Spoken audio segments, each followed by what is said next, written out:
Hey folks, and welcome back to the channel.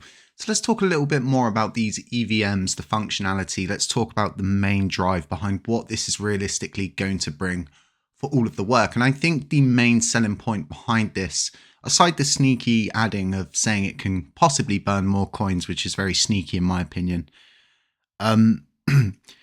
is the development drive behind this, that this is going to suddenly drive a lot of developers over to our blockchain. And I want to go through this and I want to lay it out.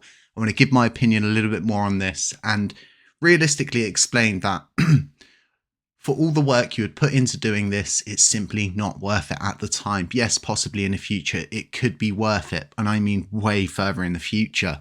But right now, it's not something that we should pursue, and it's kind of like leading the whole community down a route of, I wouldn't say false hope, but it's just something that's way out of our reach. It relies on the paid per job system as well, adding it to the backlog of the paid per job system, which doesn't actually exist because there's a huge dilemma with the KYC that needs to be part of that system moving forward. And there's so many arguments from the left, from the right, and from the middle, but ultimately this relies on a lot of stuff, a lot of variables, and for what it actually produces, the risks involved with actually doing this, it's insane.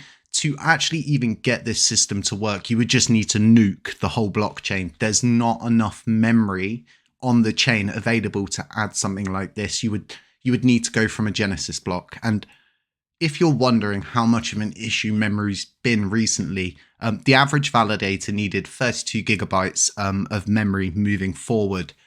And that was it. That was sufficient to get through node updates and all of the different things you would need to do as a node operator.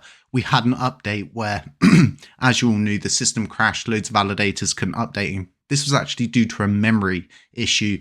The validators that had 32 gigabytes of memory couldn't update. Those who had 64, like myself, running from their own home, didn't have an issue. And everyone who had 32 then had to go off and upgrade to be able to maintain the update. Now, with all of this, right, with everything being said, let's look at what Vin's saying. Someone who's developed on the blockchain for almost 2 years. They've been around for a while. They've put a lot into this chain and they really do know what they're going on about. And they're simply saying, no, implementing EVMs would kill the chain. And even with all of this being said, right, and Vin's saying the chain's packed, the chain would go boom and all of these different things, right? The drive behind these is to bring developers from an ecosystem which doesn't have any interest in DeFi whatsoever. And then the likelihood of suddenly, right, all of these projects and developers turning up out of these EVMs getting implemented, I'm not buying into it because of the simple facts, right, that nobody is building on the chain currently. Those who are building have been building since the get-go, right? And we've just not seen anybody new. We don't see anybody come and spin up projects. We've seen a couple of dexes, right, which are in essence their own system. So there's money to be made from them. So it's worth doing it. It's a market to capitalize on. But if you look at the system for what it is, we've got issues with taxes. As a person using the chain as a validator, sometimes you're getting taxed 3 or 4 times before you've even got off chain, or if you've got bills to pay like a validator, you're going to be getting hit with 4 burn taxes and having an auto compound system, right? And this is such a basic thing that we created for validators on the chain. It should self-serve. It should be self-sufficient. They're not. You have to pay to run them. That's a very simple system, right? If someone like myself has to pay to make those systems run, why is any other project or developer going to come launch on a chain where they've got to pay to run their projects? There's no money to be made. There's no market to capitalize on for them. They're not going to simply turn up and build because we've turned EVMs on or brought EVM functionality. And once again, this all relies on putting this all on a paid per job backlog, the reliance on the people who are in charge of the repository, right, who have the safety responsibility of that repository, like Vin, who's saying it would make the chain go boom. Even if someone built it, developed it, and put it forward for a merge into the code base, why would Vin or anyone on the L1 implement something that would make the chain go boom? They wouldn't, right? So once again, looking at this as more of a fruitless effort that's going to produce nothing. It's going to lead the community down a weird hole of another fake repeg, right? Another $40,000 and all of these different things. And it just feels like something's being set up for someone to go, well, we'll come and build that, pay us for it, and we'll build it. Or, oh, we've built it. Now all you need to do is pay us for it. Knowing that the likelihood of it getting implemented, it working and it doing what it should do is very slim to none. The likelihood is from this, you would just see loads of different forks of the chain, very poor forks of the chain. And ultimately it would all lead to probably a vacuum sucking a lot of liquidity out of the blockchain. Now, what we're looking at here is the map of zones, and this is the Cosmos map of zone. It's a network explorer, a big spider's web where you can simply click on your network. As you can see, we've got Terra Classic in the middle, and these are all the blockchains we can talk to that we have IBC volume and communication with.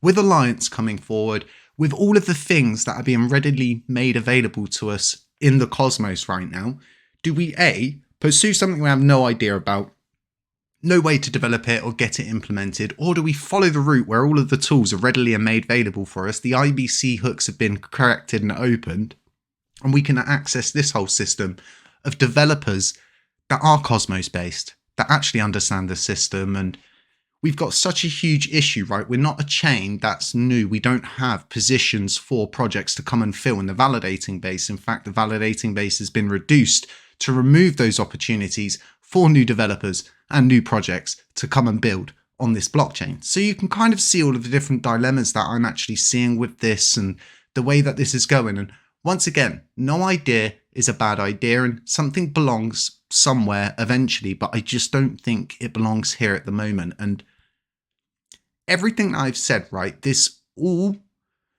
is more or less leading everybody and putting everybody onto a route where it's all about these EVMs and no one really understands them. They're very complicated. They're made by a guy called Gavin Woods, who ultimately, he more or less explains that the eventuality is EVMs would just be replaced by a different kind of code assembly system called WebAssembly, and this being the god form of the final form of what EVMs are supposed to be. But for me, like I said, we're the Cosmos, right? We've got all of this amazing technology. We've got all of these amazing things that we can just go and get access to. And we're not going to get developers suddenly rush to the chain because of these EVMs. It's just not going to happen. There's too many issues with the tax, with the gas, with all of the different things that are currently bugging this chain on a serious level. So Station V3 extension has launched. I need to do a video on it, but that's going to be going full-fledged very soon, and that'll be a fully operating system where the app gets replaced, the desktop app gets replaced, the Chrome, everything gets replaced to the V3 working version. That opens up a whole world of ways for you to go and stake, and our chain can make economic alliances with any of these chains, right? It just needs to be agreed. And what happens is we have an alliance asset. Let's call this alliance asset LUNC A. Just for now, just in this video. And LUNC A is what we use to work with all of these other blockchains for alliance. This is the standard. This is just how it works. Our economic sort of agreements that tie into LUNC A should be this produces some kind of gas effect. It has some kind of effect that you agree to, we agree to, and it's a standard. That's how you're going to burn more coins. That's how you're going to get more volume. That's how you're going to get more people to come and build on this chain. But we've got to get the blockchain to a stage of like net green or running positive, like the community pool, right? We had $160,000 going out a month to Hexagon for something we are getting from all nodes for 100% free, right? So we remove that. The community pool starts to go net green. There's all of these different things that we can do. For example, right? The LUNC A asset could have different economic ties in where it distributes specifically and only to the Oracle rewards pool. And in that way, we're getting topped up, we're getting burnt, right? And then meanwhile, anybody who's transacting anything on our blockchain and doing anything on our blockchain is ultimately producing volume, they're producing burns, they're producing transactions, and they're producing a livelihood for the chain. And this is why the Cosmos is so important. And it's really sad because creating TCC, getting those developers together, getting them all bonded and walking down a route, and then stepping back to allow that group to just simply work and being me, just wanting to do what I want to do. But realistically, the focus should be on alliance. It should be on accessing labor market and all of these different things that we need access to, the DAOs, the treasury, the payments, everything. We need to follow that. We need to follow that through, get access to that. Okay, we've done that. We've got access to that. We're reaping the rewards. It's 6 months down the line. Let's now look into possibly introducing EVMs and blowing up the whole entire blockchain. And one of the things that they're saying is about ripping all the smart contracts from the blockchain, all of these dead smart contracts to free up space and make more room. It doesn't work like that. You can't just go around deleting smart contracts with coins in them. You just simply have to nuke the blockchain, start another fork, and work from that and eliminate all of those smart contracts as like blacklisted wallets. And it's a very complex situation. And at the same time, the likelihood is we'll lose our listings on blockchains because of the issues that are involved with creating another fork and another genesis of a blockchain. It's, where these issues lie because you saw what Luna had to go through getting relisted on every single different blockchain when they did a hard fork and they started from a Genesis block being the Phoenix One blockchain. So we've got all of this evidence, right? And honestly, I'll leave a link to the map of zones so you can go and see, and we can have connections with any of these. And there's just a huge world out there, and it's like we act like we're not a Cosmos chain. And the biggest issue I find on this chain, one of the biggest underlying issues, is none of the big validators actually chime in. They just vote for what you think you're going to be happy with or what the majority of the community is going with. They don't pitch in, they don't build, they don't develop. And these are the bigger issues on the chain. This is why we don't have any sort of real push or drive behind things, is because those who are benefiting the most are just not doing anything.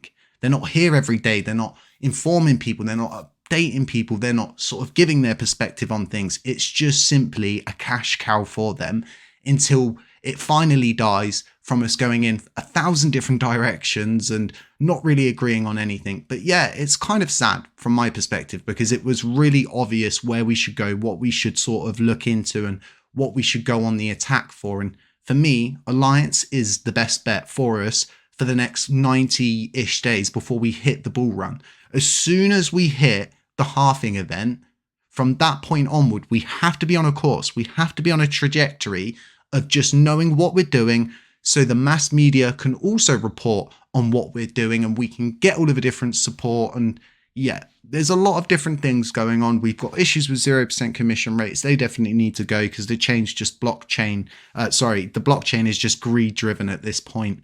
We need to do something about these big validators. And a lot of people have got so many different ideas of what we should do. And, we introduce all of these different systems and it's not really making a difference. And really, when you look at it for what it is, if these big validators actually cared, they would set their commission or they would have set their commission as high as it could go. They would do everything and anything that they could to remove their voting power, but they're not. And there's only so much you can do from your side, right? Before something has to happen from the other person's side. They've got to nudge. They've got to meet us in the middle.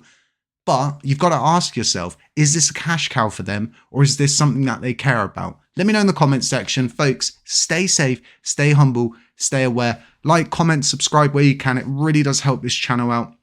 Let me know what you want me to report on. Let me know what I'm missing. Let me know if there's any coins you want me to sort of do updates on. And, other than that, folks, just stay safe. There's so much insane stuff out there. You just can't be careful in this day and age. Catch you in the next one.